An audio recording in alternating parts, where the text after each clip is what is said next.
we have been through, in the previous era of education in the United States, like the darkest period in history related to science and environmental education of the history of our country.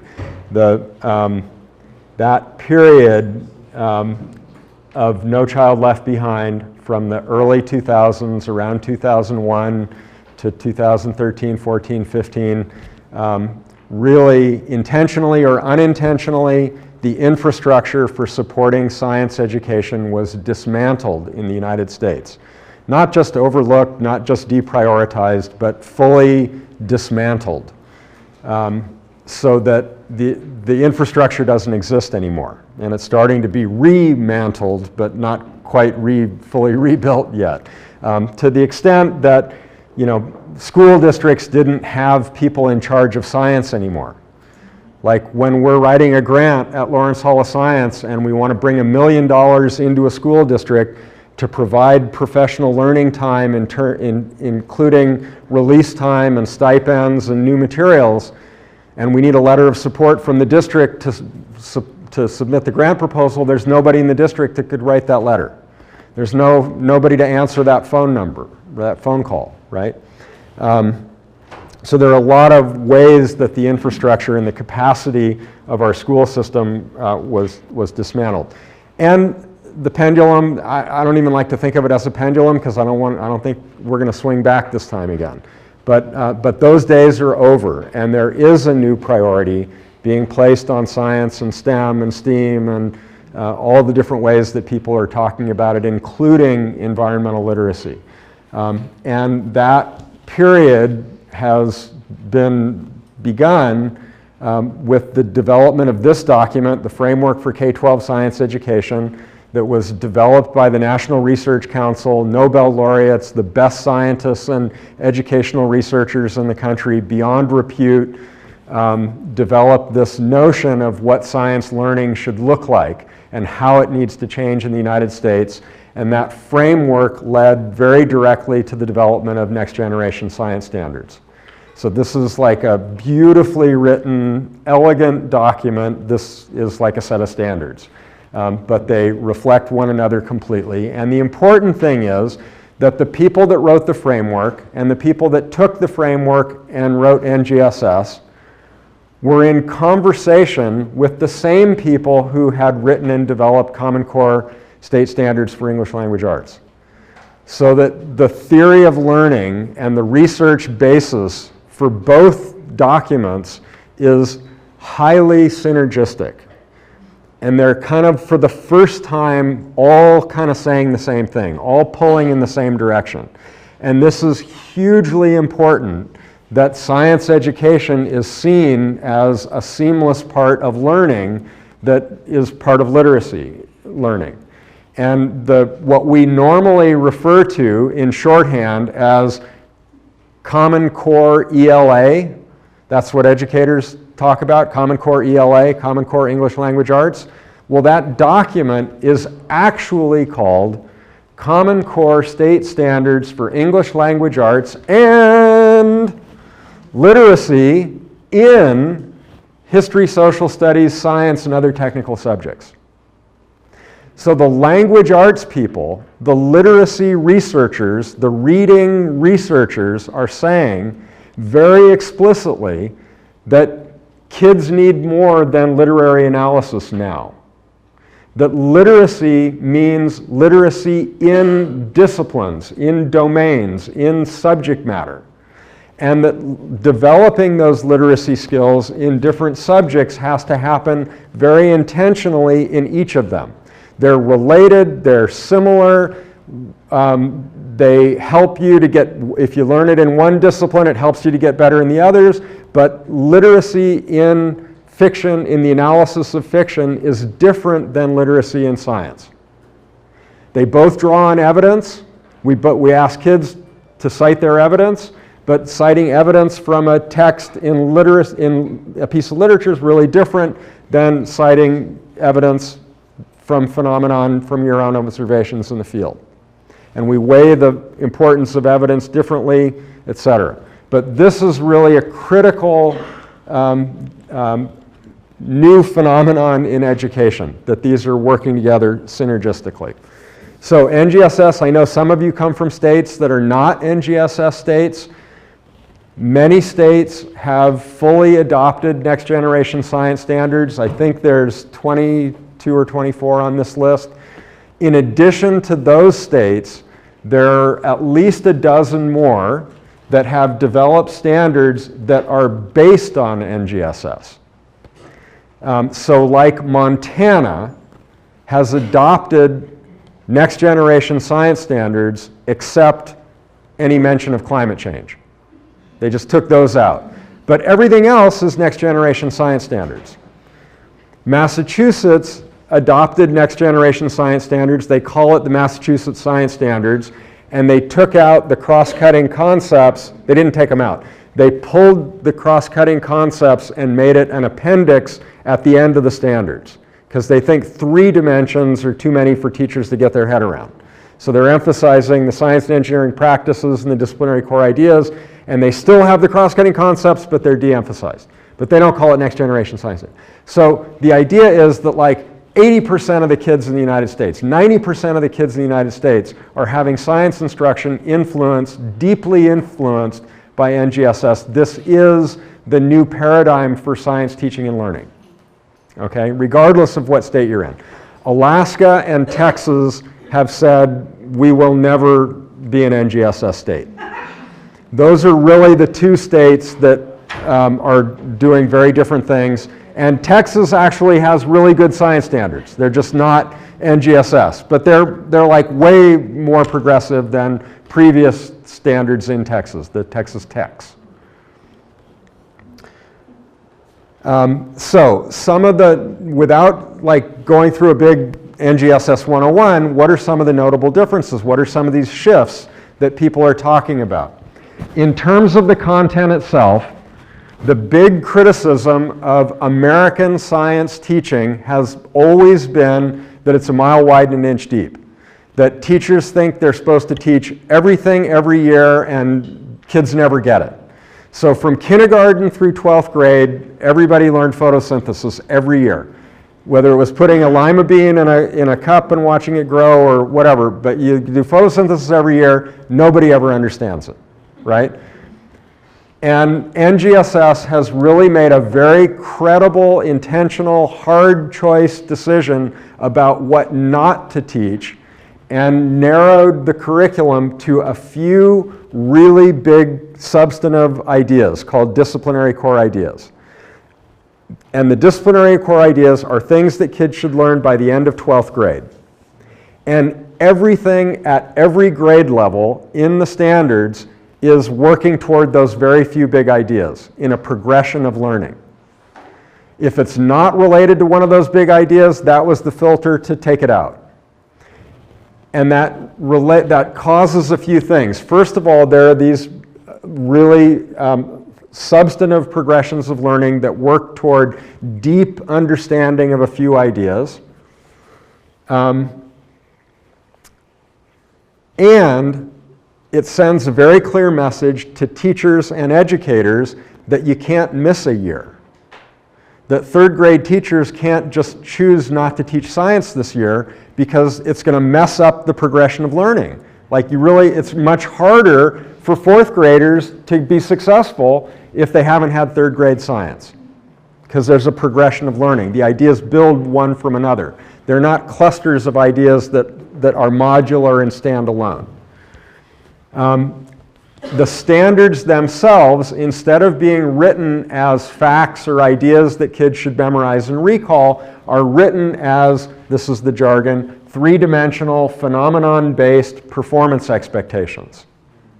These very rich, complex statements of not what kids should remember or what kids should know, but rather what kids should be able to do in order to be able to explain their understanding of a very complex idea related to a real thing out in the real world, a phenomenon.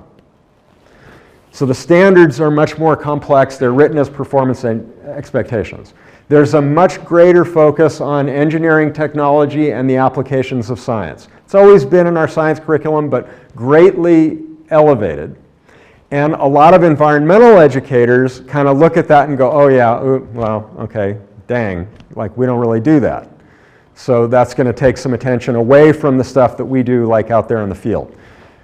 The reality is when you talk to the authors of NGSS and the framework, their focus in this section of the standards is on applications of science. That engineering and technology are things that help us to apply science to solving real-world problems. So when the authors of the standards translated the framework into the standards, the problems that are being solved through applications of science are almost all environmental problems. They're asking kids to apply engineering and technology to solve environmental problems, not to build robots after school to pick up a pencil. That's not the kind of, it's not that kind of technology that they're advocating for. So that actually is an advantage for us. The emphasis on cross-cutting concepts, I'm not going to say a lot about, but that was invented by Steve Van Meter. It's an environmental education thing from the 70s. AC, EC, ICO, I don't know, I'm too old for, most of you don't even know what that means. But cross-cutting concepts came out of the environmental education field. These big ideas that you observe out in the field that cross disciplines. What was his name though? Steve Van Meter. M-A-T-R-E, Mater, I think. Steve, V-A-N, and then Mater, spelled wrong. And then Kurt and others, this NGSS has this astonishing focus on ocean climate and Earth systems that we fought really hard for, that a handful of people like Kurt and others around the country did a lot of work on it, on ocean literacy and climate literacy, and put it in front of the authors of NGSS so that the standards themselves really focus on Earth systems, not very small bits of science concepts. And so that's also a focus that lends itself to environmental ed and environmental literacy. Aside from the content, there's this idea of science practices that are a much more evolved and much more complex version of things that used to be called inquiry skills, or before that science processes, and are now redefined as the things that scientists and engineers actually do, right? We want kids to learn science by engaging in the same practices that scientists and engineers engage in, and it turns out, this was really surprising to a lot of people, it turns out that scientists really read a lot. And they read hard things, and they have to kind of parse it out and figure out how to get meaning from complex text. And they have to write down their ideas so that other people can very clearly understand these complex ideas that they're discovering and learning. And they talk to each other and they argue with each other, but they argue based on evidence, not based on their opinions or beliefs. And those are the practices of science and engineering that directly intersect and are synergistic with Common Core, that English teachers have a really hard time with. And they need science educators and environmental educators and outdoor science educators to help them achieve these very lofty English language arts goals that they were not trained to teach about. So here are the 8 practices. I know most of you have seen them all, probably steeped in them. And we wanted to highlight them in a couple of different ways. They're color-coded, and these 3 are the practices that traditionally have been thought of as inquiry skills or science process skills. Those are the things that you would have seen in previous science standards. Asking questions, developing models, carrying out investigations. These 2 are things that you traditionally, historically, would have thought of as being math standards. And in fact, they also occur in Common Core mathematics, Common Core state standards for mathematics. But the science people are saying, you really can't do science, you really can't understand the natural world unless you have this facility with data and with numbers and with math. And then these three down here, these are the things that you traditionally, historically would have only found in English language arts curriculum, or language arts, regardless of what language it is. But these are things that we think of as being things that English teachers do in American schools. And the science people are saying, actually, you know, got to be able to do that in order to understand the natural world, and it looks a little different in science context than it does when you're studying fiction. Okay, and then we put, you know, almost arbitrarily, we argue about this on the Beatles team, but we put some asterisks next to the things that we think outdoor science programs can nail. Like, these are the ones that are like falling off a log, so to speak, for environmental educators and outdoor science people. Like, you know, how easy is it to get kids to ask great investigable questions out in the field, to plan and carry out investigations, collect some data, construct explanations, and argue from evidence that they've just gathered in the field. So we want you to think a little bit critically about what does your program lend itself to. You don't have to take your lesson plans and go check, check, check, check, check, you know, oh yeah, we do all the standards. Crazy to think that you could do these 8 very complex things in a 2-hour program or even a 5-day program. But pick out the ones that you think your program really lends itself and market it that way to your audience. Say, like, we can nail constructing explanations. You come out to our program for a week, we can do a semester's worth of constructing explanations. That's what we can really help you with. And we know that's hard for you in the classroom. This is another kind of infographic model for a way to think about the role of what we're doing in the larger education context. How many of you have seen this Venn diagram before? Not so many of you.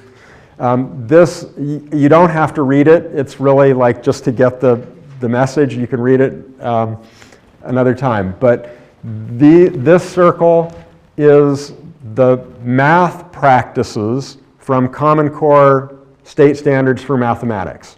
These are the practices that mathematicians engage in, that kids are supposed to be able to engage in to learn mathematics. These are the English language arts practices that are described in Common Core English language arts. And they're called capacities in Common Core, but they're the same as practices. And these are the science and engineering practices from NGSS. And what you see right away is that there's a big and growing area in the center of the Venn diagram, which means that when you're doing high quality science, you are helping kids to attain mastery in mathematics and ELA, and vice versa, that English language arts teachers should be teaching science, science teachers should be teaching literacy, math teachers should be helping with science and with literacy, etc. And if you're in the center of the Venn diagram, that's the sweet spot. That's the way to sell your program to a school system. Every hour that you spend in the center of the Venn diagram, you're helping with their core subjects that are the high priority, high value, high stakes subjects for them. And so this is critical thinking, it's reading, it's discourse, it's arguing from evidence, it's constructing explanations, it's the areas of overlap. So this is like really important to think about how much of our program lands in the center of the Venn diagram. And we can make a legitimate, authentic claim that we're not just supporting math and language arts, we're actually doing math and language arts. The other important message that comes with the Venn diagram is that all 3 circles are the same size. And that's revolutionary in American elementary schools, to think that kids should be getting as much time in science as they get in ELA and math. And that's a very important, very powerful message. Cross-cutting concepts that I was mentioning, Steve Van Meter, a version of them were developed by him in the 70s. These are the cross-cutting concepts, and again, we put arguable asterisks next to the ones that we think many outdoor science programs can really claim, you know, yeah, we do that better than you can do it in the classroom. And we can help you with energy and matter. Really complex, abstract idea. And we can help you with energy flow and matter cycles and energy conservation in ways that are really challenging in the classroom. That means that you have to be able to teach it accurately and rigorously. And we don't always see that from field instructors that confuse matter and energy and talk about energy cycles and all kinds of confusing things. But those are areas where we think we can play a particular role. Okay, so I wanted you to just see some of the actual performance expectations if you haven't dug in and actually read what they look like. These performance expectations that describe things that kids should be able to do in order to demonstrate their deep understanding of something. So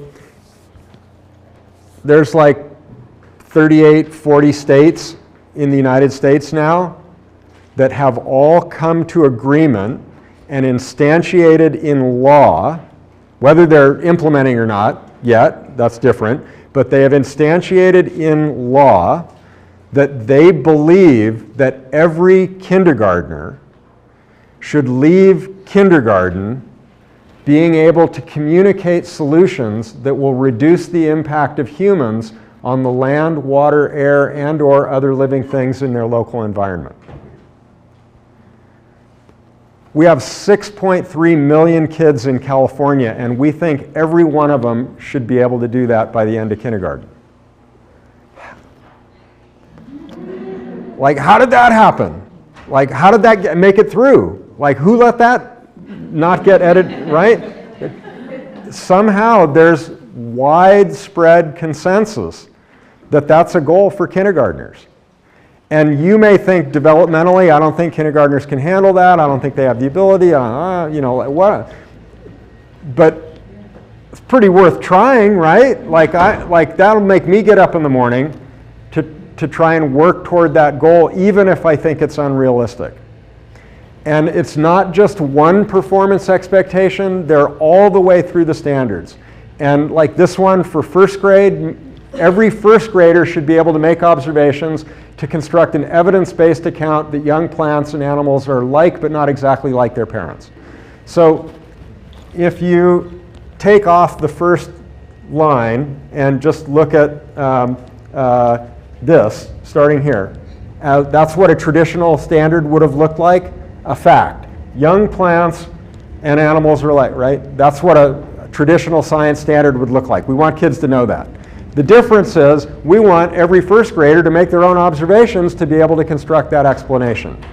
So how much better can you do that in your outdoor science program than a classroom teacher can do in the classroom with a pill bug in a Solo cup? Right? That's the tool that a classroom teacher has. If they're really got a lot of stuff and a budget, they might have a pill bug in a Solo cup, and you've got all that, right?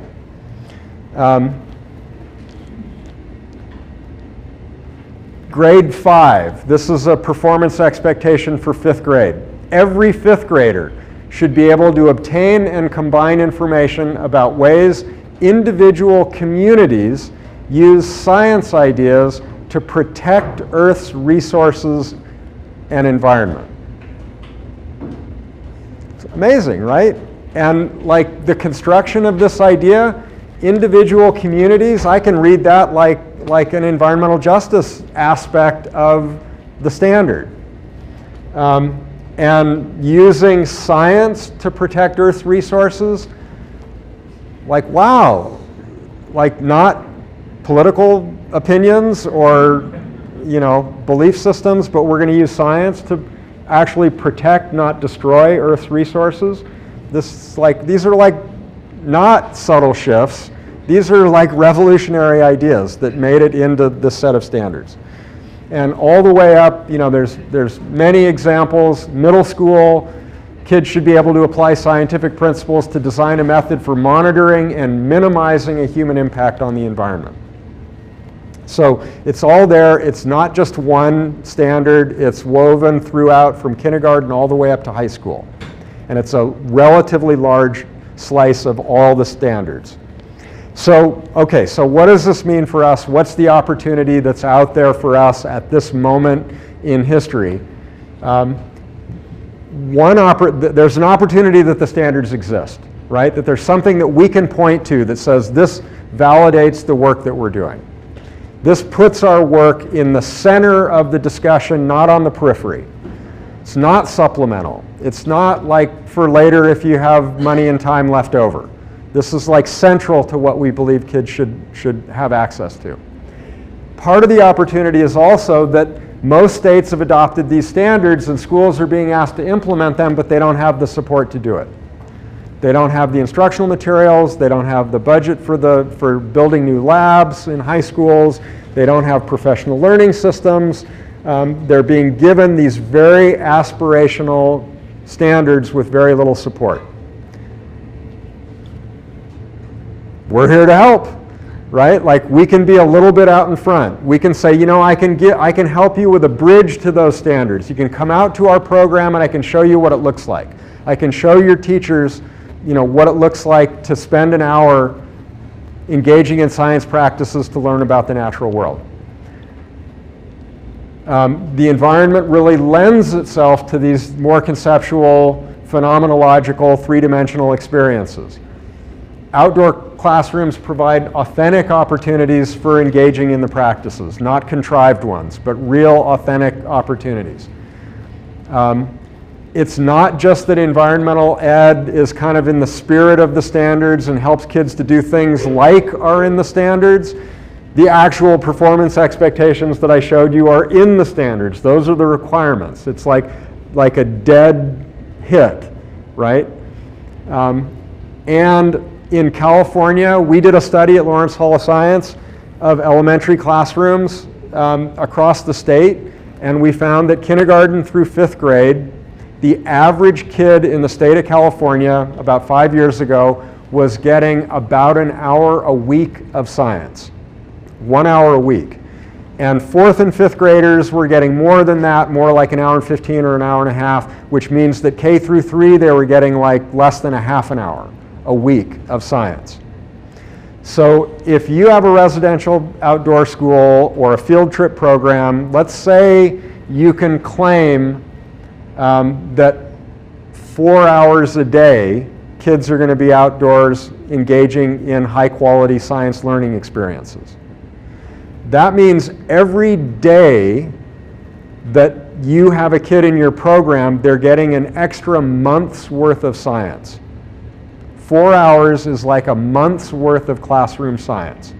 If you have a residential outdoor school and you have kids for 5 days, let's say 4 of those 5 days they're getting 4 hours a week, 4 hours a day, 16 hours. That's like 16 weeks. It's like an additional semester's worth of science in the week that you're spending with those kids.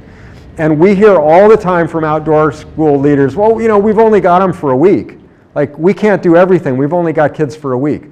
Well, you're right. And in the scheme of things, in relative terms, that's a huge percentage of the entire time for that year that those kids are going to have opportunities to engage in science. So what if you go to school principals and school district superintendents and say, you know, I know it seems like it's expensive, but what if I told you that the money that you're paying to send your kids to outdoor school gives them an extra semester's worth of science? Like, then what's the value proposition? What's the return on investment then? So we're trying to reframe this discussion that environmental ed is an asset to the schools implementing the things that they're being required to implement. Not a week away from school. You know, like if you have really great kids that are doing so well they can afford to be gone for a week, but rather this is a week that's going to accelerate the things that kids are being asked to accomplish. So that's the opportunity. The challenge is that none of this is going to happen because you saw a really great PowerPoint presentation and it sounds awesome. The default is still in our education system that schools are preoccupied with English language arts and math. And that's not going to go away anytime soon. That's still where the high stakes testing is focused, and it's shifting a little bit, but not that much. So we have to be very proactive about making the case that we're addressing the central goals, the high stakes goals that schools have. And what we see happening in schools is that Common Core, which is now 10, 12 years into implementation, is so challenging and ambitious and aspirational that school districts are still, if you go and ask them what they're doing, they say, oh, we're focused on implementing Common Core. And they'll say, yeah, we're going to finish our Common Core ELA, then we're going to finish our Math Common Core, and then we'll start implementing science. And what that really means is that they're never going to get to science because Common Core is like never going to be finished implementing. And if they never get to science, they're really way never going to get to environmental ed. So we have to kind of make this case that we can help with the central goals and that science and the environment are important.